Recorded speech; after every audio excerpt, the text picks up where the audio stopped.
नमस्कार, आप देख रहे हैं एवन उत्तराखंड और मैं हूं आपके साथ आयुषी गुप्ता। बुलेटिन की शुरुआत करेंगे इस वक्त की हेडलाइंस के साथ।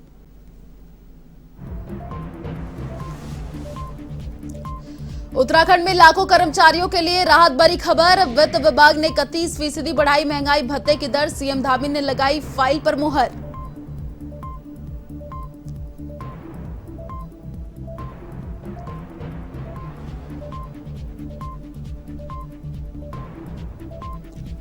चंपावत उपचुनाव में सीएम धामी सहित 4 प्रत्याशियों की किस्मत। ईवीएम में कैश। शांतिपूर्ण ढंग से संपन्न हुआ चुनाव। 64% हुआ मतदान।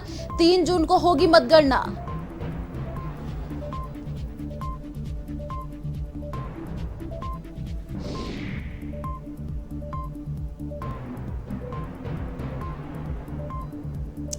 उत्तराखंड में कांग्रेस को बूथ स्तर पर मजबूत बनाने की कवायद। देहरादून में 2 दिवसीय नव संकल्प क्रियान्वयन शिविर का आयोजन। आगे की कार्य योजना होगी तैयार।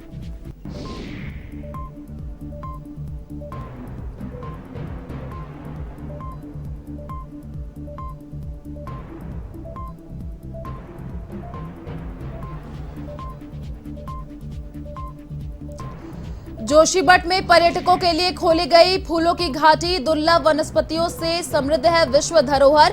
फूलों की 300 से अधिक प्रजातियां हैं मौजूद। पर्यटकों की आवाजाही हुई शुरू।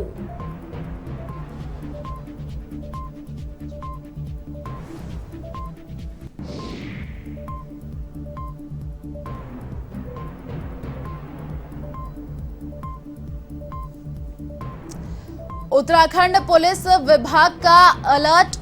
उत्तराखंड में लॉरेंस बिश्नोई गिरोह सक्रिय।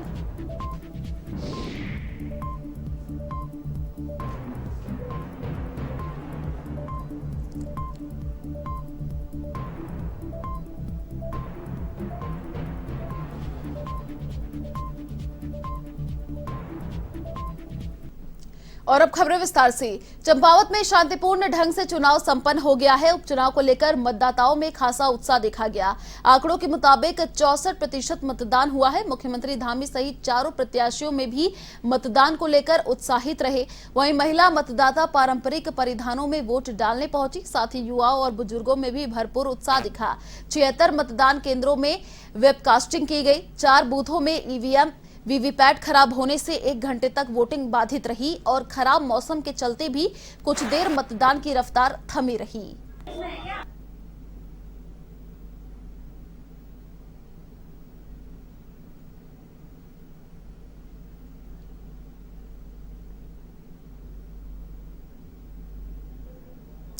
उत्तराखंड सरकार ने सरकारी कर्मचारियों को बड़ा तोहफा दिया है। वित्त विभाग ने 2021 से 31% की दर से महंगाई भत्ता प्रतिमाह की अनुमति दे दी है। प्रदेश के कर्मचारियों और पेंशनरों के 3% महंगाई भत्ते की फाइल पर मुख्यमंत्री पुष्कर सिंह धामी ने मुहर लगा दी। वित्त मंत्री प्रेमचंद अग्रवाल ने भी फाइल पर अनुमोदन दे दिया है। अब वित्त विभाग चंपावत विधानसभा उपचुनाव की आचार संहिता के आलोक में निवर्चार विभाग से परामर्श लेगा। आपको बता दें कि प्रदेश के कर्मचारियों और पेंशनरों को महंगाई भत्ते का बेताबी से इंतजार था। वित्त विभाग ने डीए का प्रस्ताव बनाकर फाइल मुख्यमंत्री और वित्त मंत्री को भेजी थी। मुख्यमंत्री के फाइल पर अनुमोदन देने के बाद वित्त मंत्री ने भी डीए की फाइल पर स्वीकृति दे दी।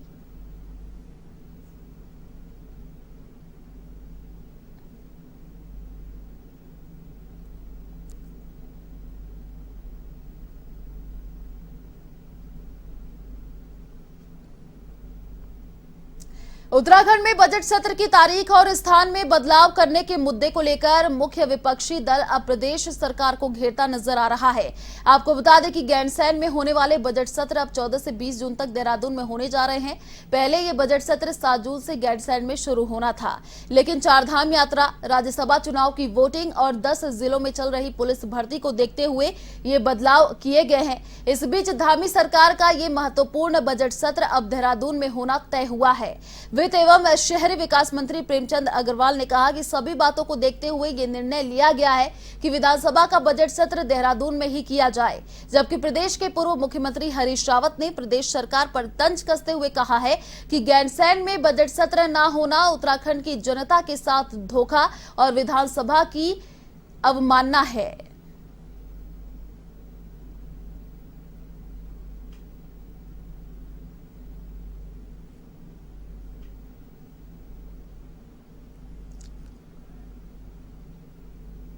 30 जून तक होना है और देहरादून में होना है। ये बजट सत्र होगा और उम्मीद कर रहा हूँ ये बजट सत्र हमारे सभी माननीय विधायकों के सहयोग से अच्छा संपन्न होगा। कुछ दुख, कुछ गुस्सा, 10 बहाने बनाकर अंत में श्री पुष्कर सिंह धामी सरकार ने बजट सत्र देहरादून में ही आयोजित करने का फैसला किया। बड़े बहाने बनाए गए गैर संविधान। 2 ऐसे महारथी जो अपने को राज्य आंदोलन का पुरोधा कहते हैं, उन्होंने 4 धाम यात्रा के संचालन का बहाना बनाकर गैरसैंण में सत्र। उत्तराखंड में कांग्रेस को बूथ स्तर पर मजबूत बनाने की कवायद शुरू हो गई है। उदयपुर में कांग्रेस के राष्ट्रीय स्तर पर आयोजित नव संकल्प शिविर में लिए गए निर्णयों को अब उत्तराखंड में लागू किया जा रहा है। कांग्रेस प्रदेश अध्यक्ष करण माहरा की अध्यक्षता में देहरादून में 2 दिवसीय नव संकल्प क्रियान्वयन शिविर आयोजित हुआ, जिसमें 2 दिनों तक पार्टी के नेता उदयपुर नव संकल्प चिंतन शिविर में लिए गए निर्णयों के अनुसार उनके क्रियान्वयन के लिए कार्य योजना तैयार करेंगे।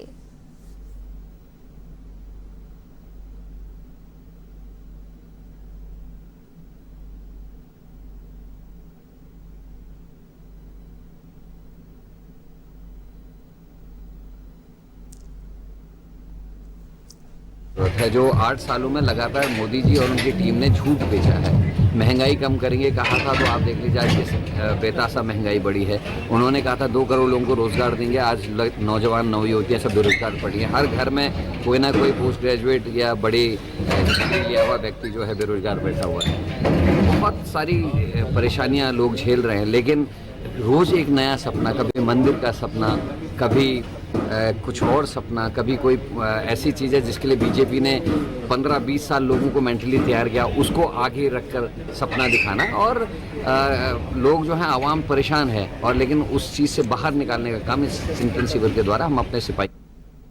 भारतीय किसान यूनियन अंबावता के राष्ट्रीय अध्यक्ष चौधरी ऋषिपाल सिंह रुड़की पहुंचे, जहां किसान कार्यकर्ताओं ने उनका जोरदार स्वागत किया।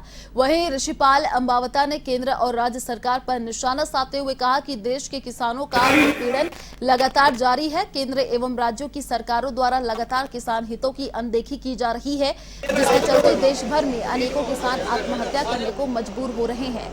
उन्होंने कहा कि देश का किसान आज बदहाली के कगार पर पहुंच चुका है।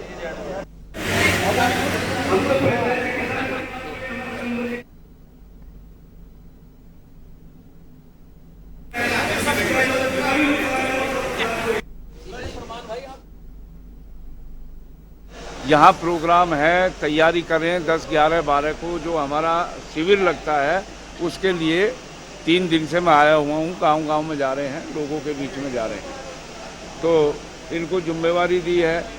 और हमें उम्मीद ये है कि ताकत के साथ भारतीय किसान यूनियन मजबूत होगी। किसानों के लोगों के काम करेंगे, किसानों के बीच में जाएंगे, ये हमारा मकसद है। कोई जो जिम्मेदारी मुझे और हमारे माननीय राष्ट्रीय अध्यक्ष जी द्वारा दी गई है, उसे बखूबी निभाया जाएगा और सड़कों पर उतरकर किसानों की आवाज़ को बुलंद किया जाएगा। बस यही है। और सड़कों पर हम बैठना जानते हैं, किसान हैं, खेती भी करना जानते हैं। लोगों को अगर नेता बनाया हो तो उन्हें नेता हटाना भी जानते हैं। यही काम किसानों के लिए हम करते हैं और यही करेंगे। तो अब पूरा हॉल भरा हुआ है और जितने कुर्सियाँ थी कम पड़ गई हैं, तो फुला मामला, बहुत लोग साथ में और बहुत ऐसे हैं कि पता ही नहीं चल पाया, क्योंकि बहुत शॉर्ट प्रोग्राम था और दरअसल किसी को भी कह नहीं पाता। फिल्म अभिनेता सलमान खान को धमकी देने के बाद पंजाबी गायक सिद्धू मूसेवाला की हत्या के मामले में गैंगस्टर लॉरेंस बिश्नोई का नाम सामने आ रहा है, जिसके चलते उत्तराखंड में भी बिश्नोई गिरोह के सक्रिय होने की आशंका है, जिसे लेकर उत्तराखंड पुलिस विभाग सतर्क हो गया है। और पुलिस के अनुसार बिश्नोई गिरोह का नेटवर्क पंजाब के साथ राजस्थान, हरियाणा, दिल्ली से होते हुए अब उत्तराखंड में भी तेजी से फैल रहा है। आपको बता दें कि रुद्रपुर गल्ला मंडी के पास 2021 में एक टायर व्यापारी के प्रतिष्ठान के बाहर हुई फायरिंग के मामले में भी बिश्नोई गिरोह का नाम सामने आया है। हल्द्वानी में गिरफ्तार एक व्यक्ति का नाम भी बिश्नोई गिरोह से जुड़ने की चर्चा थी।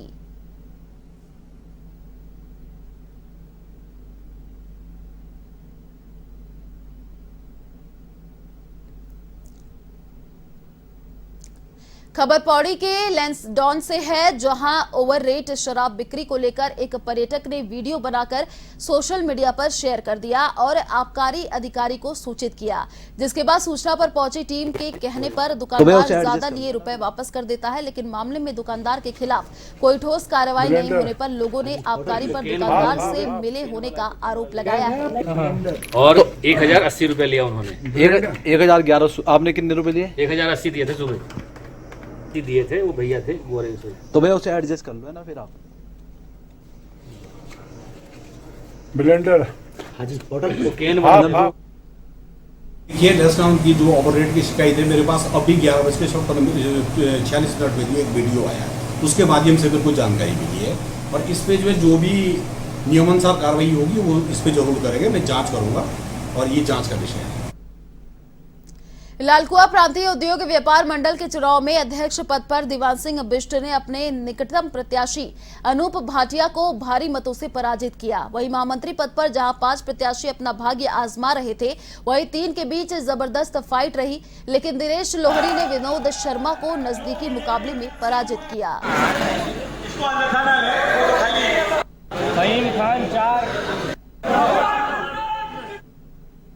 व्यापारी भाइयों को जिन्होंने जो मेरे को दोबारा से पुनः एक बार आशीर्वाद के रूप में जो वोट दिया है, और मैं जैसे पहले काम किया है हमारी टीम ने, हमारे अध्यक्ष जी ने और हमने मिलके हम पुनः उसी तरीके से उसी गति से और तेज़ी से काम करेंगे। व्यापारियों की लड़ाई हर कदम पर लड़ेंगे और व्यापारियों के हित के लिए हम बराबर प्रयासरत रहेंगे।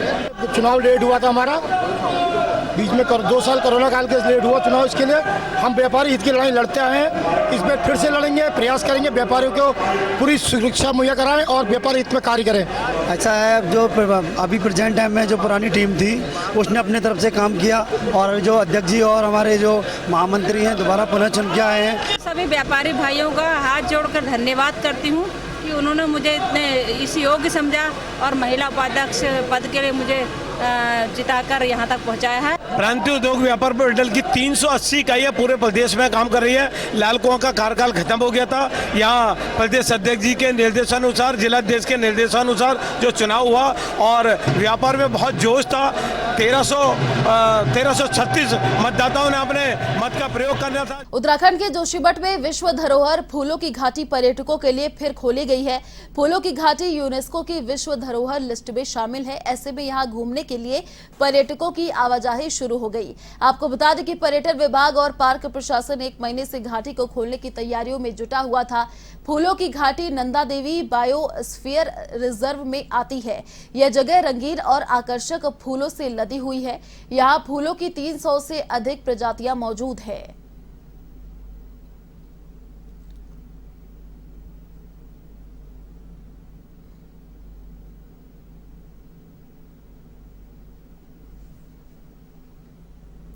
गर्मियों की छुट्टियों में धर्मनगरी हरिद्वार इन दिनों दिल्ली एनसीआर के लोगों के लिए फेवरेट डेस्टिनेशन बन गया है।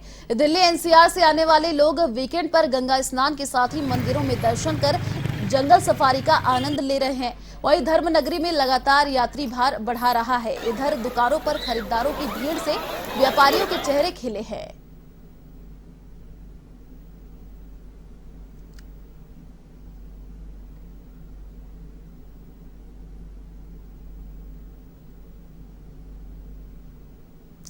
कोटद्वार नगर निगम के वार्ड नंबर 19 स्थित लालपुर में 1.5 वर्ष पूर्व बना निजी दूरसंचार कंपनी का मोबाइल टावर अब जर्जर होता जा रहा है। मोबाइल टावर के जर्जर होने से आवासीय लोगों ने कोटद्वार उप जिलाधिकारी से शिकायत कर टावर को अतिशीघ्र ध्वस्त करने की मांग की। साथ ही स्थानीय लोगों ने एसडीएम को पूरी स्थिति से अवगत कराया।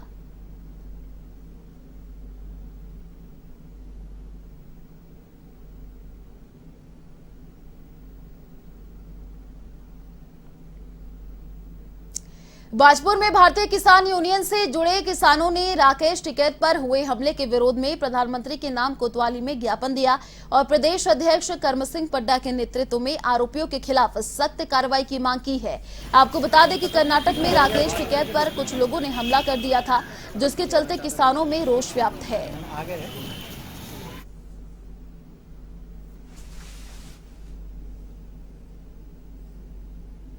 पर जोर निंदा करते हैं।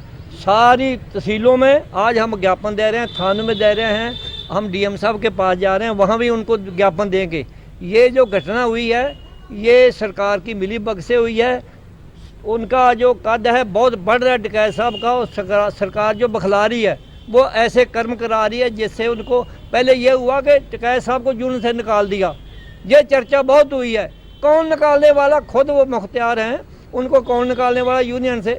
अगर पाकिस्तान का ये कह दे प्रधानमंत्री कि मैंने अमेरिका के प्रधानमंत्री को निकाल दिया है तो मानने वाली बात है? ये शोशा बहुत चला है। लोग पूछ रहे हैं कि डकैत साहब को निकाल दिया।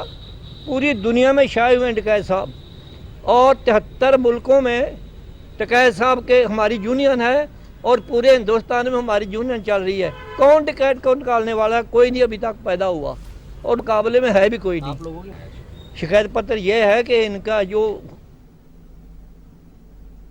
उत्तराखंड के पौड़ी स्थित कठोड गांव में गुलदार ने 3 लोगों पर हमला कर उन्हें घायल कर दिया। रंजन अनिल भट्ट ने बताया कि घटना की सूचना मिलने के बाद तत्काल वन विभाग की टीम मौके पर उसको भेजा गया, वहीं घायलों का जिला चिकित्सालय में उपचार कराया गया। इधर घटना के बाद गांव में दहशत व्याप्त हो गई।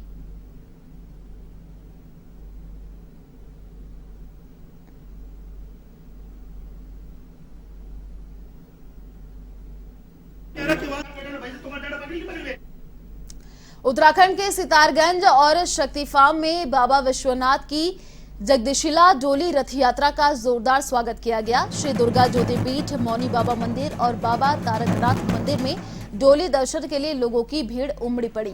इस दौरान लोगों ने जगदीशिला से सुख समृद्धि की कामना की। इधर सितारगंज पहुंचने पर बाबा विश्वनाथ जगदीशिला डोली को गंगा स्नान कराया गया। यात्रा संयोजक पूर्व मंत्री प्रसाद नैथानी ने बताया कि यात्रा विश्व शांति और कल्याण के लिए 10,500 किलोमीटर की दूरी तय कर प्रदेश के 1,000 तीर्थों का भ्रमण करेगी।